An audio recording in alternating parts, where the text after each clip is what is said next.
오늘 우리 주님이 주실 말씀은 누가복음 5장 4절에서 9절의 말씀입니다.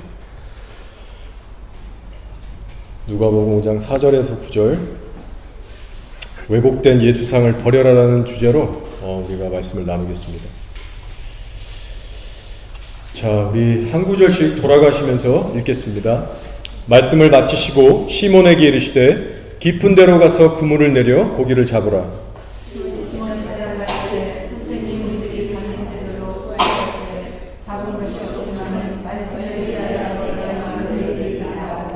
그렇게 하니 고기를 잡은 것이 심히 많아 그물이 찢어지는지라.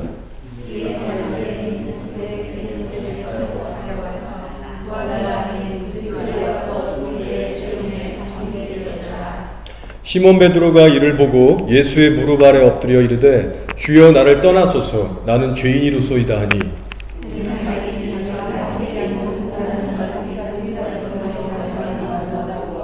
세베대의 아들로서 시몬의 동업자인 야고보와 요한도 놀랐습니다. 예수께서 시몬에게 이르시되 무서워하지 말라. 이제 후로는 내가 사람을 취하리라 하시니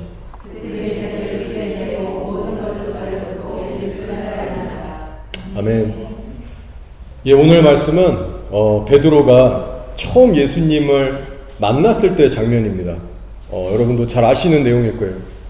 베테랑이었던 어부였던 이 베드로가 밤새 노력했지만 한 마리의 고기도 잡을 수 없었습니다. 그런데 갑자기 예수님께서 깊은 곳에 그물을 던지라고 명령하시는 거예요. 근데 이 어부의 상식적으로 봤을 때는 이곳이 불가능했습니다. 잡힐 리가 없었어요. 그러나 하나님의 말씀에 순종해서 그물을 던졌을 때 상상할 수 없었던 기적을 경험하게 됩니다. 그물에 너무 고기가 차서 찢어지게 됐어요. 자, 그런데 우리가 여기서 주목하기 원하는 것은 이 기적을 본 베드로의 반응입니다. 자, 베드로가 어떻게 반응했습니까? 나를 떠나소서 나는 죄인이로소이다. 자기의 죄인됨을 강력하게 자각하게 됐습니다. 와, 기적이 놀랍습니다, 주님. 기적에 감탄하고 매료된 것이 아니라 기적의 근원 대신 예수님의 거룩한 신성에 지금 반응하고 있다는 것을 우리가 주목해야 합니다. 여러분, 이 예수님의 거룩함에 우리가 맞닥뜨려지게 되는 이 일은요, 축복 중에 축복이고 저와 여러분이 체험적으로 반드시 알아야 될 부분입니다. 오늘날 주변을 살펴보면 어떤 기적을 체험하고 간증하는 분들은 꽤 많습니다. 예를 들어서 어떤 죽을 병에서 치유를 받았다거나 인생의 어떤 문제가 기가 막히게 해결됐다거나 혹은 하나님의 계시의 음성을 초자연적인 방법으로 들었다거나 이런 간증들은 정말 많습니다. 그러나 예수님의 거룩함에 내가 직접 맞닥뜨려져서 내 심령이 깨지고 정말 죄에 대한 자각이 깨어났다는 사람들은 그리 많지 않습니다. 그 결과 많은 사람들이 예수를 믿고 교회를 나오지만 자기 죄에 대한 탄식과 애통을 갖지 못하게 되는 이 심각한 문제가 발생하게 됩니다. 자, 물론 이런 부류의 사람들은요, 자기가 죄인인 것을 인정합니다. 이미 내가 죄인이라는 것, 그거 인정해요. 그러나 그 표면적인 고백 이상으로 죄에 대한 심각성과 경각심이 없어요. 자, 그 이유는 무엇입니까? 죄 문제에 대해서는 이미 내가 예수님께 죄인인 거 인정했고 용서받았기 때문에 해결됐다라고 이제 넘겨버리는 겁니다. 이제는 끝났다. 더 이상 죄의 문제로 인해서 내가 스트레스 받고 괴로워하면서 살 필요가 없다. 그런 식으로 안 살아도 된다. 이런 식으로 가볍게 넘겨버리는 겁니다. 자, 그래서 그 결과 이런 사람들의 실제 삶이 어떻게 살아가집니까? 거룩하게 살려고 여러분 몸부림치던가요? 그렇지 않습니다. 오히려 예수 안 믿는 세상 사람들과 별반 다를 것 없이 살아갑니다. 죄 문제는 이미 믿음으로 해결받았으니 적당히 예수 믿고 교회 생활하면 괜찮다는 식으로 전락되는 거예요. 자, 이 내 안에 죄에 대한 탄식과 경각심이 없다는 것은요, 거룩하게 살려는 갈망에 눈물도 없고 도전도 전혀 생기지 않는다라는 말입니다. 하나님 앞에서 탄식하며 기도하는 자리가 내 인생에 없는 거예요. 말씀으로 나를 날마다 채우고 기도로 주님 앞에 부르짖고 나를 점검하고 새롭게 채우는 이 일이 얼마나 주님 앞에 심각하게 중요한 일인지에 대해서 깨닫지를 못하는 겁니다. 자, 그래서 이 얼마나 심각하고 위험한 상태입니까? 천국은 심령이 가난하고 애통한 자가 들어간다고 예수님께서 분명히 말씀하셨어요. 따라서 여러분, 우리들에게 필요한 신앙은요, 단순한 기적 체험이나 혼적인 성경 공부나 열심히 있는 교회 생활이 아니라 오늘 말씀에 나온 것처럼 베드로가 예수님께 보인 반응입니다. 어떤 반응이냐? 예수님의 거룩함을 인식하는 가운데 나의 상한 심령을 유지하는 신앙입니다. 이것이 신앙생활의 핵심인 거예요. 그래야만 내 속사람이 실제 말씀에 다스림을 받기 시작하고요, 인생이 변화되기 시작하는 겁니다. 이때부터. 자, 아주 사소한 예를 들면 우리가 성령님과 동행한다고 하면서 유튜브나 TV, 인터넷 이런 거 우리가 빠질 수 있습니까? 아무거나 볼 수 있어요? 저도 유튜브에서 주로 설교를 듣지만 가끔 다른 영상들을 볼 때도 있습니다. 자, 유튜브에 얼마나 다양한 영상들이 많습니까? 뭐 음식에 관한 것부터 해서 여행, 음악, 뭐 스포츠, 운동, 뭐 집 사고 파는 이런 것부터 해서 디자인, 역사, 건강, 영어 공부 얼마나 많습니까? 그래서 저도 좀 휴식하면서 릴렉스하고 싶을 때 살짝 눌러서 볼 때가 있어요. 자, 근데 잠시 이렇게 보고 있으면 어쩔 때는 마음이 답답해지고 눌리면서 안 좋은 느낌이 들 때가 있어요. 그렇다고 제가 뭐 이상한 저질스러운 거 보는 거 아닙니다. 그냥 일반적인 주제를 다른 영상들을 보는 거예요. 자, 근데 그 영상 컨텐츠에 성령님이 흐르시는 게 아니라 지극히 세상 사람들이 세상 가치관으로 만든 영상이기 때문에 육적인 것들이 흘러나옵니다. 자, 물론 때로는 나름 필요한 정보도 없고 유익한 영상들도 있어요. 자, 그러나 그럼에도 불구하고 그걸 계속 보고 있으면요, 제 육의 가치관이 발동이 되더라고요. 성령님과는 전혀 상관없는 세상의 이슈들이기 때문에 제 육이 반응을 하는 겁니다. 그래서 성령 안에 있는 제 영이 이제 부담을 느끼고 답답해하기 시작하는 거예요. 자, 근데 사람이 참 죄인인 것은요, 마음에 이 부담이 딱 오면 그 순간 제가 딱 끄고 안 보면 되는데 이게 그렇게 쉽지가 않은 거예요. 뜻대로 잘 안 될 때가 있습니다. 제 안에 있는 죄성은요, 새로운 영상을 계속 이어서 보고 싶어 하는 거예요. 옆에 관련된 영상들이 계속 뜨지 않습니까? 그러면은 계속 궁금해지고 자극을 받는 거예요. 계속 손이 가는 거예요. 그래서 한두 영상을 보다가 옆에 것도 누르면 순식간에 5개, 10개를 보게 되는 겁니다. 시간은 후딱 흐르고 그동안에 나의 영은 데미지를 입고 상하게 되는 거예요. 여러분 중에 유튜브나 TV를 아예 안 보시는 분은 해당이 안 되지만 만약 조금이라도 보시는 분이라면 반드시 의지를 들여서 절제하시기 바랍니다. 그것이 건강에 관한 것이든 뉴스든 교육적인 거든 쇼프로든 뭐든 간에 다 포함되는 것입니다. 그리고 영상을 보면서 쓸데없는 생각이나 마음으로 지은 죄가 있다면 그 순간 바로 하나님 앞에 회개하고 성령님과의 관계를 즉각적으로 회복해야 합니다. 그래서 저도 목사지만 정말 그런 성자가 아니기 때문에 이런 식으로 유튜브 보다가 회개한 적이 한두 번이 아니에요, 사실. 저도 계속 싸우고 노력하고 있습니다. 자, 핵심은요, 저희가 성령님과 정말 실제로 동행하고 있다면 우리는 사소한 습관에서도 주님의 통제와 간섭을 받으면서 살게 된다는 것이죠. 절대로 마음대로 살 수가 없습니다. 성령으로 살기 때문에 육적인 가치관과 활동에 대해서 반드시 간섭을 받게 됩니다. 자, 그래서 여기에 있는 우리 청년들부터 어른에 이르기까지 우리는 정말 이 거룩한 성령님 앞에서 반응하며 살고 있는가? 정말 그 성령님을 쫓아가고자 하는 그 갈망이 내 안에 있는가? 이 부분을 우리 자신의 구원을 위해서 심각하게 살펴봐야 합니다. 자, 그래서 여러분, 베드로가 예수님을 처음 만났던 오늘의 장면을 기억하시기 바라요. 베드로를 만나셨던 예수님의 모습은요, 기적이 예수님으로만 오시지 않았고 베드로의 죄성을 드러내시는 거룩한 주님으로 계시됐다라는 겁니다. 자, 그래서 베드로를 포함했던 제자들의 첫 출발은 참 좋았습니다. 이들의 처음 신앙생활의 여정은 너무나 좋게 시작했어요. 자기들의 죄인됨을 인식하면서 거룩하신 예수님을 따랐습니다. 자, 그러면 질문이에요. 이제 이때부터 제자들이 예수님을 쭉 따라가게 됐잖아요.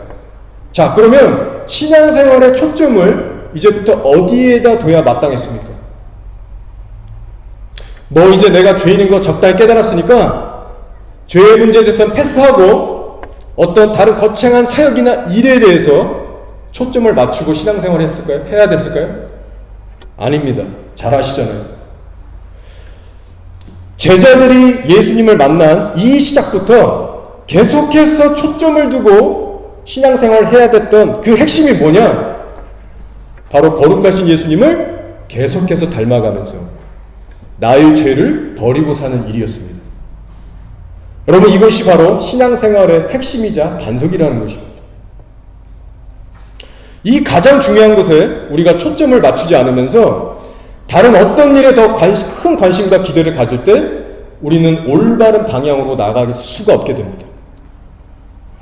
자, 근데 안타깝게도 우리가 12제자들의 그 인생을 잘 알죠. 예수님을 만났어요. 쫓았어요. 자, 근데 이 12제자들의 신앙의 초점은 예수님의 거룩을 전적으로 쫓는 일에 맞추지 않았습니다. 시작은 좋았어요. 그러나 결국 그들이 쫓았던 예수는 어떤 예수였냐? 바로 로마의 압제에서 식민지로 있던 자기의 조국 이스라엘을 압제로부터 해방시킬 예수 메시아로 봤습니다. 즉 군사적이고 정치적인 기능도 수행하는 메시아로 본 거예요. 그래서 지금 이 땅에 문자적인 이스라엘 땅을 회복시키고 실질적으로 자기 자신들을 다스려줄 그 왕을 원했던 겁니다. 자, 구약 성경을 보면요, 실제로 이런 예언의 말씀들이 있습니다. 메시아가 오면 이스라엘을 회복시키고 열방을 다스릴 것이다. 자, 근데 문제는 무엇이었냐?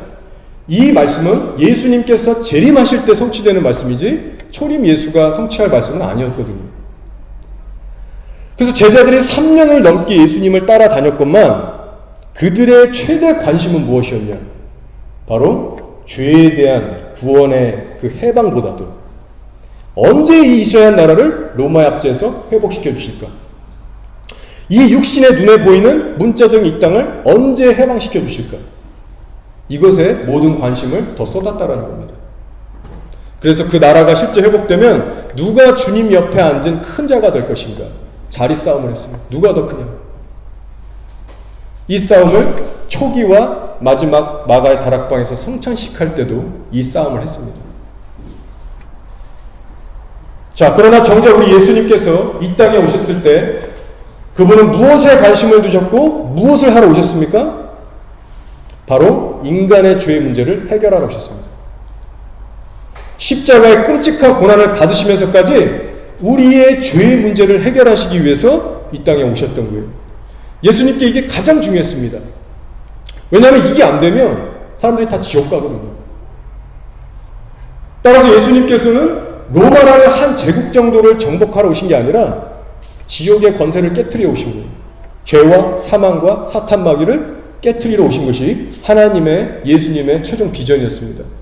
그래서 예수님께서 이 땅에서 늘 집중하셔서 하셨던 일을 가는 마을마다 회개하라, 천국에 가까웠다 하셨고, 사람들의 죄를 드러내시고 죄의 문제를 해결해 주시고 하나님이 원하시는 거룩의 기준이 뭔가에 대해서 정확하게 다시 가르쳐 주셨어요. 근데 제자들은 어땠어요? 예수님을 곁에 두고 모시면서 다른 것을 붙든 겁니다. 그래서 시간이 흘렀어요. 결국 제자들이 가지고 있었던 이 잘못된 신앙의 초점 때문에 그들이 사고를 쳤는데 그것도 대형 사고를 치게 됩니다. 자, 그것이 어떤 사고입니까? 예수님을 배신하고 도망가게 된 거예요. 바로 유다만이 배신한 것이 아니라 나머지 11제자 모두가 예수님을 부인하고 도망갔습니다. 예수님께서 십자가 사역을 드러내놓고 감당해야 하는 그 시간이 딱 왔을 때 모든 제자들이 그때부터 본격적으로 예수님을 배신하고 떠났어요.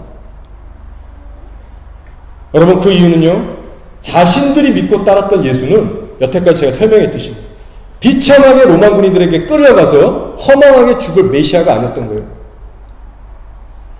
예수님께서 로마 군인이 쳐들어왔을 때 베드로는 싸웠어요. 말고의 귀를 치면서 목숨 걸고 육적으로 싸우려고 했습니다. 그러나 예수님께서 그 순간에 칼을 칼집에 도로 넣어라.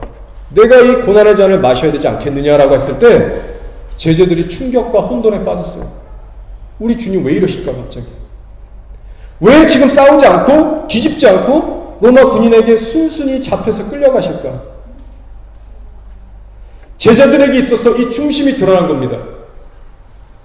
죄의 문제와 거룩과 고난에 대한 십자가 사역은 제자들에게 있어서 주된 관심사가 아니었어요. 이것이 이때 정확하게 드러난 겁니다. 비록 주님께서 전에 때가 돼서 몇 차례 말씀해 주셨지만 온전한 이해함도 없고 그것에 대해서 궁금해하지도 않았어요. 그래서 예수님께서 강도처럼 죄인 취급 받으시면서 순순히 자신을 내어주실 때 그 일이 감당이 안 됐던 겁니다. 그래서 그 순간부터 예수님을 따를 수가 없었고 버리게 도망가요. 단순히 목숨을 잃을까봐 두려웠던 것이 아닙니다. 추구하는 예수가 달랐기 때문이에요. 자, 여러분, 이것이 무엇입니까? 바로 다른 예수상을 갖고 있는 겁니다. 다른 말로 얘기하면 자기 중심적인 신앙생활이라고 할 수 있어요. 오늘날 우리가 예수님을 믿고 따른다고 하면서 여전히 자기 생각, 자기 주장 버리지 않고 자기가 만든 편리하고 쉬운 예수를 믿는 일입니다. 이런 상태는요, 진짜 예수님과는 같은 마음을 품지 못하는 상태예요. 같은 것을 바라보지 못하는 상태예요. 예를 들면 성경을 봐도 주님 뜻대로 보고 적용하고 순종하는 게 아니라 내 인간적인 뜻대로 해석하고 적용합니다. 혹은 내가 좋아하는 부분만 받아들이고 내 생각이 안 맞으면 무시하거나 버리게 됩니다. 여러분, 이것이 바로 변질되고 위험한 신앙 상태에 있는 거예요. 여러분, 우리가 알 것은요, 예수님께서 제자들이 자신을 배반할 것을 아셨습니다. 그럼에도 불구하고 선택하셨어요. 이것이 하나님의 자비고 은혜입니다. 자, 그런데 중요한 것은 그것을 알고 선택하셨다라고 해서 제자들이 배신했던 그 죄의 근원, 이것을 덮어두고 무시하고 지나친 예수님이 아니라는 거예요. 자, 예수님께서 부활하셔서 40일 동안 이 땅에 머무셨습니다. 그래서 그 기간 동안 제자들에게 구약 성경을 풀어주시면서 구약 선지서와 율법 시편에 있는 메시아에 대해서 눈을 뜨게 해주셨어요. 십자가에도 고난받는 어린 양에 대해서 풀어주셨습니다.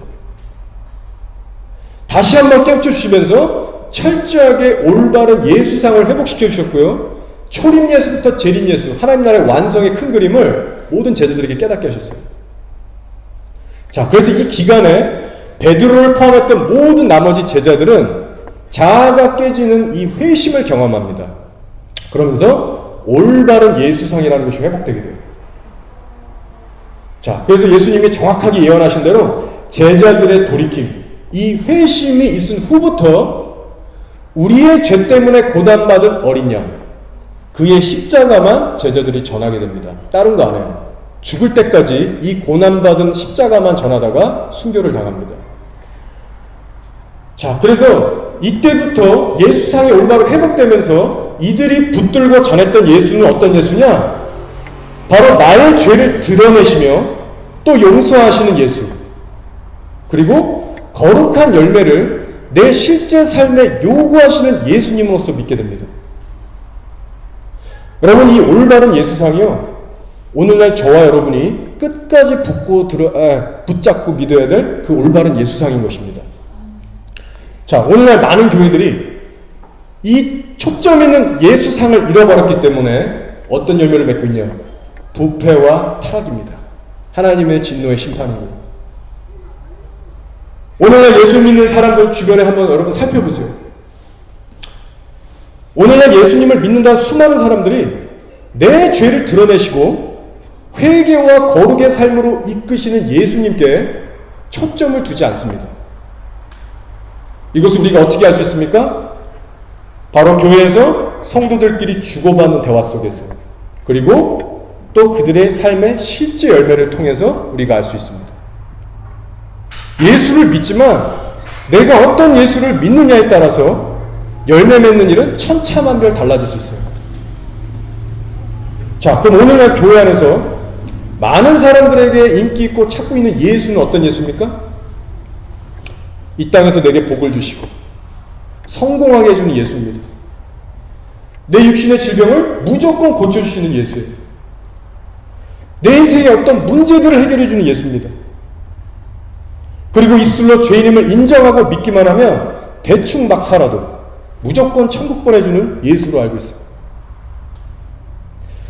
놀라운 것은 예수님은 딱 한 분이고 성경도 딱 한 권인데 왜 이렇게 다른 예수가 교회 안에 많이 존재하는지 모르겠습니다. 여러분 기억하시기 바랍니다. 베드로는요, 자기가 심각한 죄인임을 예수님의 존재 안에서 인식했던 사람이었어요. 자, 그러나 예수님을 버렸다라는 사실입니다. 여기 계신 여러분과 저도 나름 회개의 복음을 강조하고 갈망하는 사람들이에요. 저와 여러분도 나름 우리가 죄인이라는 것을 하나님 앞에서 인식한 자들입니다. 자, 그러나 중요한 것은 이 죄인됨이라는 인식 자체가 현재 내가 올바른 신앙생활을 하고 있다는 차원에서 절대적인 검증은 못 된다는 겁니다. 예수님의 제자들이 예수님을 버렸던 이유는 여러분 다른 것이 아니에요. 바로 신앙의 핵심을 나의 죄의 문제를 해결하시고 나를 거룩하게 변화시키시는 그 예수님께 두지 않고 다른 것에 뒀기 때문입니다. 설령 그것이 부분적으로 맞다 할지라도 선한 모형이 있을지라도 이 초점을 잃어버릴 때 우리는 빗나갈 수 있다는 겁니다. 결국 이것은 십자가에 내 자아를 못 받고 주님을 섬겨야 하는 일에서 이탈된 겁니다. 자, 제가 이번 주에도 시내 나가서 노숙자 전도를 하는데요. 매번 느끼지만 예수를 믿는다라고 하는 사람은 간혹 있습니다. 근데 그 중에서 정말 복음이 뭔지, 정말 구원의 길이 뭔지 이것을 제대로 하는 사람들은 극히 없어요. 정말 소수입니다. 제가 시내에서 전도하다가 이제 시간이 꽤 흘러서 집에 가야겠다 해서 이제 걸어가고 있었어요. 주차장으로. 몸도 좀 피곤하고 이렇게 좀 그랬습니다. 좀 쉬고 싶었는데 길 건너편에 반대편에 있는 한 노숙자가 눈에 들어오는 거예요. 이제 처음 봤을 때는 처음 보는 사람이었습니다. 그래서 그냥 지나치려고 했는데 성령님이 주셨던 마음 같아요. 아, 이분한테 가서 내가 전도를 하지 않으면 마음이 왠지 찔리고 책망받을 것 같은 후회감이 막 드는 겁니다. 그래서 이제 신호등을 건너서 가는 길에 이제 먹을 것을 좀 사서 이제 갔어요. 그래서 사는 동안 그 사람을 위해서 기도하고 어떤 말씀을 전해야 되나 그렇게 기도하고 이제 그 사람을 찾아갔습니다. 처음 보는 사람인데 나중에 한 사실은 저희 도서관 모임에 예전에 몇 번 와본 적이 있다고 하더라고요. 먹을 것을 주면서 이제 전도를 했습니다. 근데 이분이 얘기를 하니까 자기는 예수를 믿는 사람이라고 얘기하더라고요. 그래서 제가 물어봤어요. 그러면 천국에 어떻게 가냐? 복음이 뭐냐 물어보니까 이 사람이 그때부터 이제 얘기를 못 하더라고요. 진짜 이렇게 생각하더니 모르겠다라고 하더라고요. 여러분 이것이 현실입니다. 많은 사람들이 예수를 믿는다고 하지만 설명을 못해요. 그만큼 영적으로 이게 지금 죽어 있는 겁니다. 그래서 제가 이것저것 설명해 주면서 십자가의 도를 설명해 줬어요. 예수님을 진짜 믿는 게 무엇이냐? 내 자아가 죽고 연합하는 거다. 입술의 고백이 아니다. 천국과 지옥은 진짜 있다. 반드시 하나님의 심판대 앞에 우리가 서게 될 것인데 너 날마다 거룩하게 살아야 된다. 그런 얘기를 하는데 이 친구가 정말 진지하게 이것을 듣는 겁니다. 막 동의하고 그렇게 열심히 듣는 그 현장 속에서 성령님이 이래서 마음에 찔림을 주셨나 보다. 감사한 마음이 들었어요. 그렇게 쭈그려 앉아서 한 20분 그 정도 얘기했던 것 같습니다.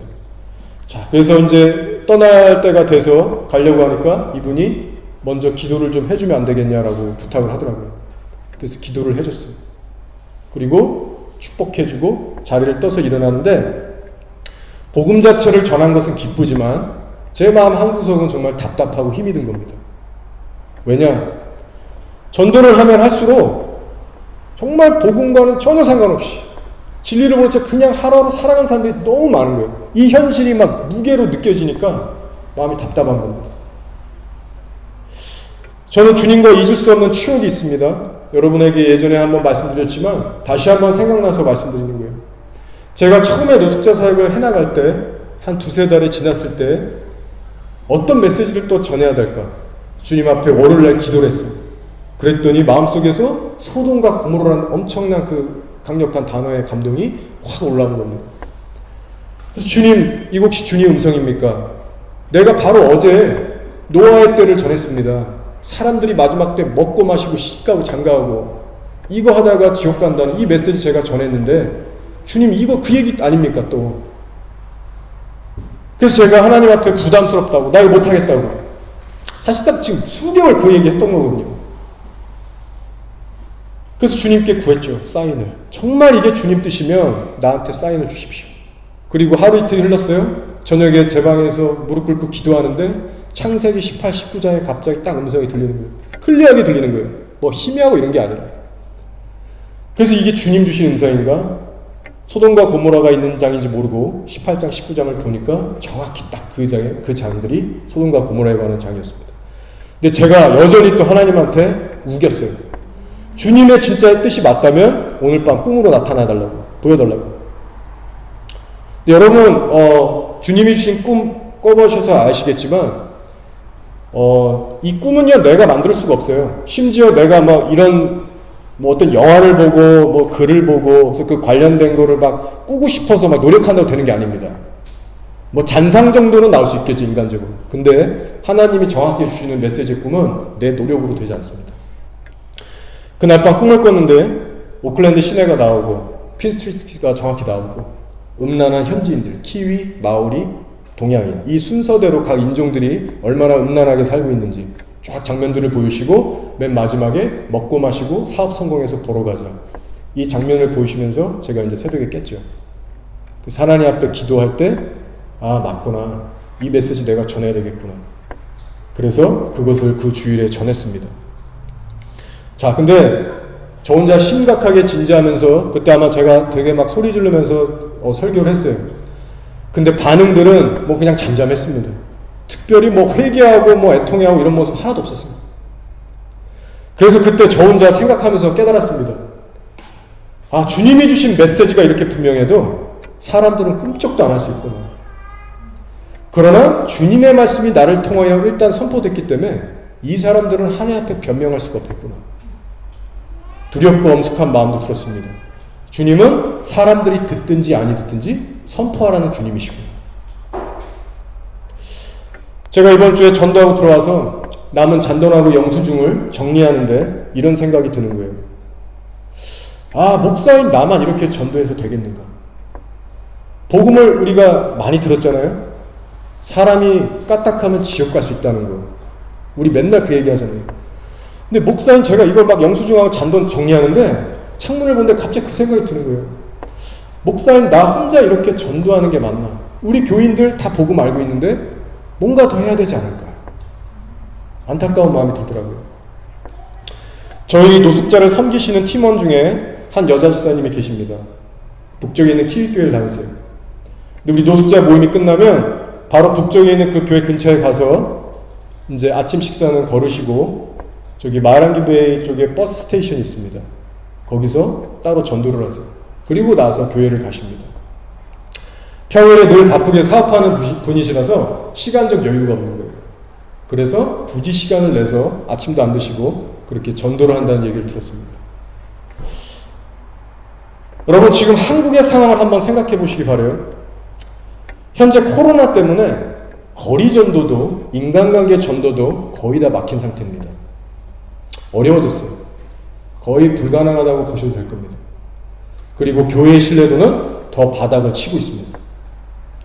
저는 이 상황을 생각해 보면서 아 그래 전도도 다 때가 있구나. 내가 하고 싶어서 하는 게 아니구나. 나중에 이보다 더 어려운 상황이 되기 전에 오늘 이 하루를 허락하실 때 내가 전도를 더 열심히 해야겠구나. 그 생각을 해보게 됐습니다. 한 번은 제가 유튜브에서 최근에 수지선한 목자교회 예배 영상을 봤어요. 강대영 목사님 하시는 곳이죠. 근데 그 댓글에 어떤 분이 이런 말을 썼더라고요. 아 목사님 이렇게 교회 문이 닫혀지고 예배가 멈춰지게 될 날이 올 줄은 꿈에도 몰랐습니다. 눈물이 나네요. 이럴 줄 알았으면 교회 안 빠지고 진작도 열심히 예배드리러 다닐 걸 회개가 되네요. 두렵습니다. 이런 써놓은 거를 봤어요. 여러분, 한국 상황보다는 아직까지 훨씬 더 평안하고 이 기회들을 허락하신 이 땅에서 주님이 건강과 시간을 허락하실 때 열심히 전도하는 저와 여러분이 되길 원합니다. 주변에 더 이상 전도할 한국 사람이 없으시면 밖으로 나가서 하시면 됩니다. 제가 최근에 노숙자만 한 게 아니고 길거리를 걷다 보면 뭐 유니세프나 뭐 이런 단체들이 막 말을 걸어요. 키위들 뭐 칠레에도 만났고 독일에서 온 친구도 만났고. 그래서 처음에 그 얘기 들어주다가 이제 제가 복음을 반대로 전합니다. 잘 들어주더라고요. 그래서 그 사람한테도 복음을 전하고. 그 외에 데어리 같은 슈퍼마켓 들어가시면 외국인들이 거기서 일하잖아요. 그럼 뭐 물건 사다가 걔네한테도 복음을 증거할 수 있는 겁니다. 꼭 노숙자가 아니어도 돼요. 근데 이 나라에 하나님께서 우리를 세우셨기 때문에 영어, 한국말 여러분 훈련하시고 배우셔서 복음을 증거하시기 바랍니다. 영어 일상적인 거 못해도 돼요. 복음에 관련된 문장들을 외워서 성령의 능력으로 하는 거예요. 성령의 기가 막힌 인도가 여러분들이 실제로 복음의 전도자로 살아갈 때 만나시게 될 겁니다. 자, 주님이 기뻐하시는 것은 전도란 것이 교회의 연중 이벤트로 끝나는 것이 아니고 우리의 일상이 되길 바라고 계세요.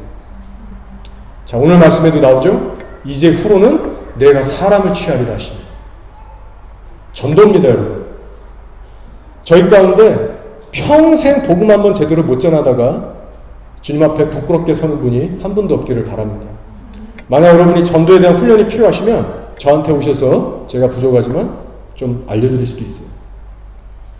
자, 이제 말씀을 정리하겠습니다. 여러분, 베드로는요 자기가 심각한 죄인인 걸 알았습니다. 예수님 앞에 엎어져서 주여 나는 죄인입니다. 나를 떠나소서. 이 정도로 죄에 대한 자각이 있었습니다. 그러나 여러분, 베드로를 포함한 모든 제자가 예수님을 배신하고 버렸다는 것을 기억하시기 바랍니다. 즉, 아무리 내가 죄인인 것을 진지하게 인식하고 인정한다 할지라도 그것만 가지고 예수님을 쫓아갈 수 없어요. 그것만 가지고 내 구원의 확신을 장담할 수가 없는 겁니다. 신앙에 있어서 가장 중요한 것은 내가 예수님을 믿되 어떤 예수님을 믿고 따라가느냐, 이것이 신앙의 핵심입니다. 그리고 그 성경이 말하는 우리가 진짜 따라할 예수는 어떤 예수냐? 단순히 나의 질병을 고쳐주는 데 관심이 있으시고 이 땅에서 행복과 성공을 가져다주는 예수가 아니에요. 이런 따라가기 쉽고 편리한 예수가 아닙니다.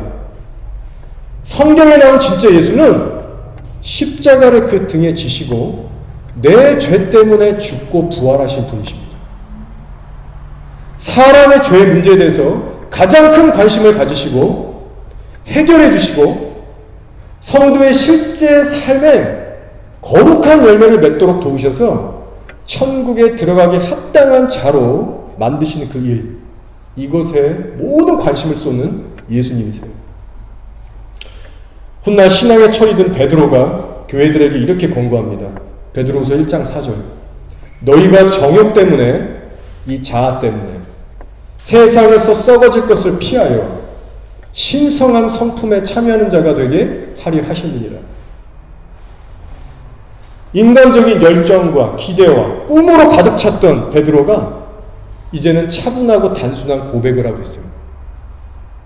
예수 복음 안에 있는 하나님의 뜻은 다른 거창한 일을 하는 것이 아니다. 오직 썩어질 우리의 정욕을 버리고 예수님의 신성한 성품에 참여하는 것이 목적이다. 이것이 복음이다. 라고 얘기하고 있는 겁니다. 여러분, 신앙생활의 핵심은 죄를 버리고 거룩하신 예수님 안에 거하는 일입니다. 이제 삶으로 돌아가셔서 여러분 이 진리를 마귀에게 빼앗기지 마시고 흐려지지 마시고 십자가 앞에 날마다 서셔서 하나님께서 기억하실 만한 하루하루로 꼭 살아내시는 저와 여러분이 되기를 예수 그리스도의 이름으로 축복합니다.